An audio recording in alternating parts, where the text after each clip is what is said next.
Hi there, this is me. So ayan guys, isa na namang napakasimpleng sketch po ang ating gagawin sa ngayon. Ito po ay isang crayfish.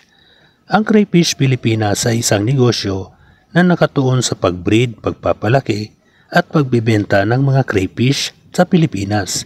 Layunin ng negosyo na itaguyod ang sustainable crayfish farming at palawakin ang kamalayan ng mga Pilipino sa kakaibang industriya ng crayfish breeding. Sa pamamagitan ng modernong pamamaraan sa pag-aalaga at pag-breed, naghahatid ang Crayfish Pilipinas ng dekalidad na crayfish breeders at craylings para sa mga hobbyist at iba pang mga negosyo. Ang crayfish farming ay isa sa mga lumalaking industriya dito sa atin sa Pilipinas. Ang lasa nito ay mas matamis sa hipon, habang ang iba naman ay nagsasabi na mas matapang ang lasa nito. Ikaw, nakatikim ka na ba ng crayfish? So ayan guys, patapos ng ating pag-i-sketch. Ako po'y nagpapasalamat sa inyo sa walang sawang panonood nyo sa aking mga simpleng sketches. So ayan guys, tapos na nga po. Maraming salamat. Bye bye. Thank you.